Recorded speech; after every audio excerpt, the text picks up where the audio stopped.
ಈ ದಿನದ ವಿಡಿಯೋದಲ್ಲಿ ಕನಸು ಮತ್ತು ಧ್ಯಾನದ ಬಗ್ಗೆ ಒಂದಿಷ್ಟು ಮಾಹಿತಿ. ಕನಸುಗಳು ನಿದ್ರಾ ವ್ಯವಸ್ಥೆಯಲ್ಲಿ ಬೀಳುವಂತದ್ದು, ಆದರೆ ಧ್ಯಾನ ನಿದ್ರೆಗೆ ಜಾರದೆಯೇ ಇರುವಂತದ್ದು. ಕನಸುಗಳು ಬೀಳುವಾಗ ನಮ್ಮ ಕಣ್ಣುಗಳು ಮುಚ್ಚಿರುತ್ತವಾದರೂ ಕಣ್ಣಿನ ಚಲನೆಯಾಗುತ್ತಿರುತ್ತದೆ. ಕಣ್ಣಿನ ಚಲನೆ ಆರಂಭವಾದ 8 ನಿಮಿಷಗಳೊಳಗೆ ಕನಸುಗಳು ಬೀಳುತ್ತವೆಂದು ಪ್ರಯೋಗಗಳ ಮೂಲಕ ಸಾಬೀತಾಗಿದೆ.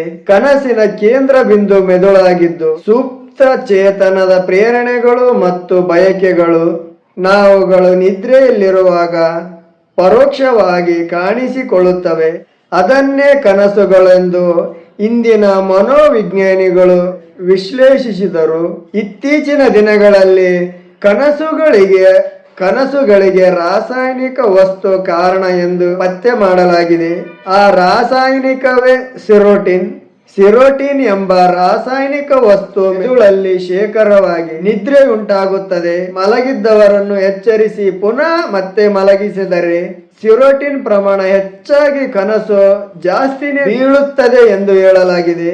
ಆದರೆ ಧ್ಯಾನ ಆಗಲ್ಲ, ಅದು ನಿದ್ರಾ ವ್ಯವಸ್ಥೆಯೂ ಅಲ್ಲ. ಯಾವುದಾದರೂ ಒಂದು ವಸ್ತುವಿನ ಮೇಲೆ ಗಮನವನ್ನು ಕೇಂದ್ರೀಕರಿಸಿ, ಉದಾಹರಣೆಗೆ ಯಾವುದಾದರೂ ಒಂದು ಪದ ಅಥವಾ ಮಂತ್ರವನ್ನು ಗಮನವಿಟ್ಟು ಉಚ್ಚರಿಸುತ್ತಾ ಚೇತನದ ಮೇಲು ಸ್ಥಿತಿಗೆ ತಲುಪುವುದಾಗಿದೆ. ಒಂದು ವಸ್ತು ಅಥವಾ ಮಂತ್ರದ ಬಗ್ಗೆ ಮನಸ್ಸು ಕೇಂದ್ರೀಕೃತವಾಗಿದ್ದಾಗ ಇದೆಲ್ಲವೂ ಕ್ಷಣಿಕವಾಗುತ್ತದೆ, ಶೂನ್ಯವಾಗುತ್ತದೆ. ಮನಸ್ಸಲ್ಲಿನ ಗೊಂದಲಗಳು, ಅಸಂಬದ್ಧತೆಗಳು ದೂರವಾಗುತ್ತವೆ. ನೆನಪು ಮರೆಯಾಗುತ್ತದೆ. ಮನಸ್ಸಲ್ಲಿ ಶೂನ್ಯ ಸ್ಥಿತಿ ಉಂಟಾಗುತ್ತದೆ. ಕನಸು ತಾನಾಗಿಯೇ ಬೀಳುವಂತದ್ದಾಗಿದ್ದರೆ ಧ್ಯಾನವು ನಾವು ಹಲವು ವಿಧಾನಗಳಿಂದ ನಮ್ಮ ಮನಸ್ಸಿನ ಮೇಲೆ ಹತೋಟಿಯಲ್ಲಿಟ್ಟುಕೊಳ್ಳುವುದಾಗಿದೆ. ಈ 2 ಸ್ಥಿತಿಯಲ್ಲೂ ಸಹ ಪ್ರಜ್ಞೆ ಎಂಬುದು ಕ್ರಿಯಾಶೀಲವಾಗಿರುತ್ತದೆ. ಇನ್ನಷ್ಟು ಹೆಚ್ಚಿನ ಮಾಹಿತಿಯನ್ನು ಮುಂದಿನ ವಿಡಿಯೋದಲ್ಲಿ ತಿಳಿದುಕೊಳ್ಳೋಣ. ಅಲ್ಲಿಯವರೆಗೆ ನಮ್ಮ ಯೂಟ್ಯೂಬ್ ಚಾನಲ್ ಅನ್ನು ತಪ್ಪದೇ ಸಬ್ಸ್ಕ್ರೈಬ್ ಮಾಡಿಟ್ಟುಕೊಳ್ಳಿ. ಹಾಗೆ ನೋಟಿಫಿಕೇಶನ್ಗಾಗಿ ಬೆಲ್ ಬಟನ್ ಸಹ ಒತ್ತಿ.